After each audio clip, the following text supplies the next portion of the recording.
It's so interesting. I've been noodling on this idea, and I want to talk to you about it. I've been noodling on this idea that I feel like you and I are both really authentic people. Like in my life, my friends know I will tell them that dress is ugly. Don't buy those shoes. That's a bad decision. That person doesn't love you. They're not worthy of your time. I am the person people come to for the real dose of honesty. That's what you need. But I feel like I'm playing this game sometimes of Dr. Jekyll and Mr. Hyde. And I guess, well, actually, that's a bad dynamic because one of them's evil and one of them's good.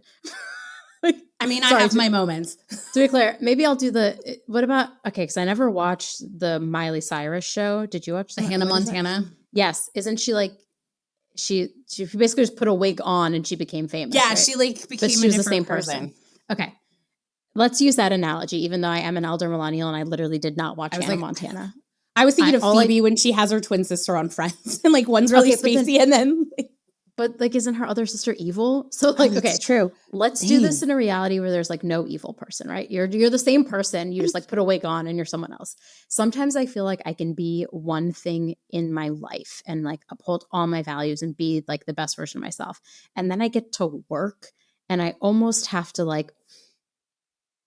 professionalize myself to a certain extent, if that makes sense. I'm butchering this idea, but I feel like I can never truly be myself at work because there are things to the HR job that don't allow me to truly be myself. And I think my example, if this makes sense, is politics.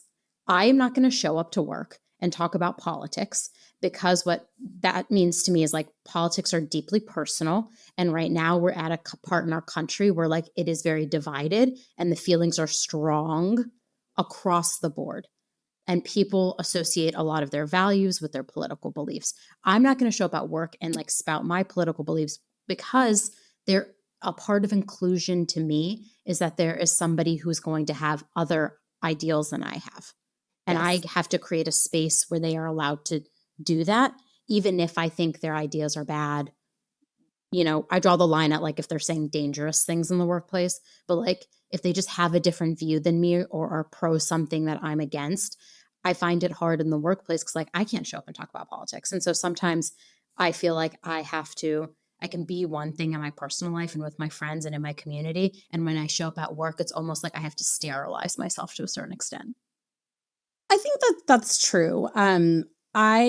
It kind of ties into the same thing. I just don't put that energy into kind of my HR self. I bring it to the community. I bring it to my friends. I also try to be as transparent as possible. I grew up outside of Colorado Springs, which politically is one way that doesn't super align with my values. Doesn't matter either way, whatever it is. And if people ask me, I'm honest. I'm it's just a different experience for my life. I moved to the Bay Area and I saw people of different diversity, which was not something super common. And that's really an experience I cherish. It's not for everybody, and that's okay. But we had someone, I feel like being a little bit open with I don't have all the answers. I feel how I feel. I don't expect you how I feel. I had posted something maybe a year or two ago about equal pay day. And one of our employees, he's hey, I want to come to you one-on-one, was asking me questions. He's I found this article that kind of disputes what you're saying. And I was okay, well, let's talk about it. And literally both articles quoted the same survey. And I was I'm not telling you how to think. It's your opinion.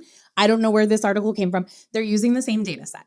So while that tells me in this conversation that we're having, which was very friendly and I felt very fulfilled from it, is we can take anything and turn it into whatever narrative we want. And it is not my job to tell you to believe one thing. He at no point told me to believe something else. And it was very powerful. And it felt really good that he was comfortable enough to come ask me that question. Yeah. And I think that's where being authentic, I would liken it to volumes. I'm not as politically loud at work as I am outside of work. Volumes, but I'm also very much I have my opinions. They do not reflect the company. They do not reflect the values.